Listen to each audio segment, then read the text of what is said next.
In this one, we're going to be talking about how to filter down our list view by using built-in Django filters. We're also going to do it by using a query, much like what we did in the post list stuff for the actual blog project. So outside the API, we're going to do something very similar to this. This is actually what we're going to start off with because this is what we used in our main project. I want to do this exact same thing for our post list. I'm going to go ahead and copy this right here. And we're going to jump into our post list API view, and we're going to override this get query set method. So that is something we mentioned already, but basically what we're going to do here is just override the default method that's coming through there. And it's going to be very simple. We'll do self and then args and then keyword args. And we are going to paste in that query stuff. So here it is right here. Now, first of all, we have to get that query set list, or the first query set. And to do that, I'm just going to set it equal to what get query set defaults to, which is going to be post.objects.all. For us, that's what we're going to default it to. You could also default it to what the class would do, which would be super, and that's post list API view, self, and then dot get query set, args, and keyword args. Now this and this is redundant. So we actually don't need both of these things. We only need one of them.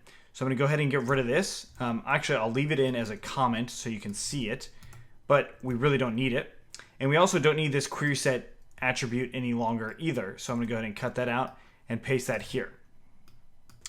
Come in here, and we're going to return query set list. Now do note that this is not a whole lot different than what we've already seen. We're getting our main query set. If there's not a query in the URL itself, it's just going to return back that main query set. Now, of course, this right here, we could filter it down to, let's say, user equals to self.request.user. So that would start that filter. But since it's a post, we don't want to filter down the user. We are just going to leave it as .all. And since we're using the Q lookups, we actually have to import that as well. So at the very top, we're going to do from django.db.models import Q. If you don't do this, this query set stuff will absolutely fail. So now that we've got that, let's go ahead and take a look.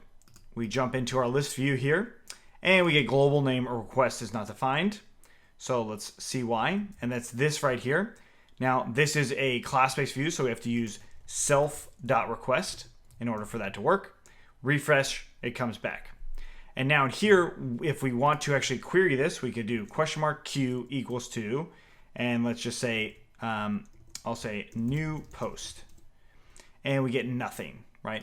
But if I just did new post without the quotes, I will get the related item. So new post without the quotes, it gives us that. And again, new post lowercase, it still gives us that too. So the query itself could be improved and stuff like that, but that's not something we're going to cover here. We definitely talk about it more in our Django models stuff on joincfe.com. But as far as the query is concerned, we have now created a pretty solid query. So first name I contains, we have that. If we actually look in the admin, it will probably help us with the first name query. Login, users, CFE. There is no first name. I'll just say mine and first and full name. So now if I do that same query and say Justin, it's now going to look for that user, and it's showing us what the query is right there. Cool. So that's one way to do it. That is not the only way to do it. There is, like with many things in programming, there is another way, and there's a built-in way with the REST framework for the filters that come with it. So this is actually coming from the documentation, but we're going to explain it as we go.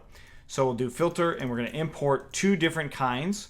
The first filter is the search filter, and the second one is the ordering filter.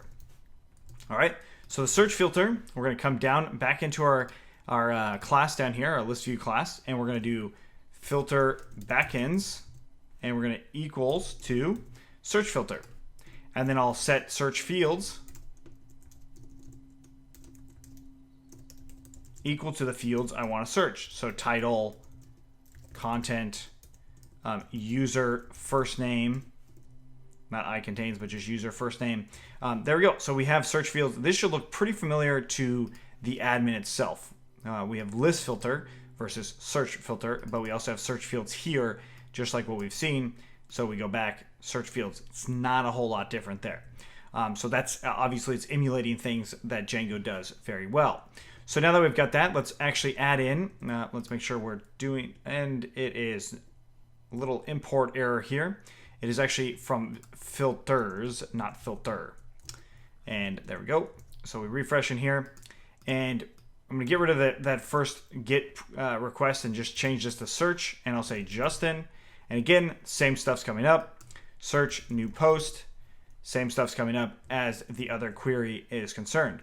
The nice thing, though, too, is I can chain this, and I can say search and Q equals to here,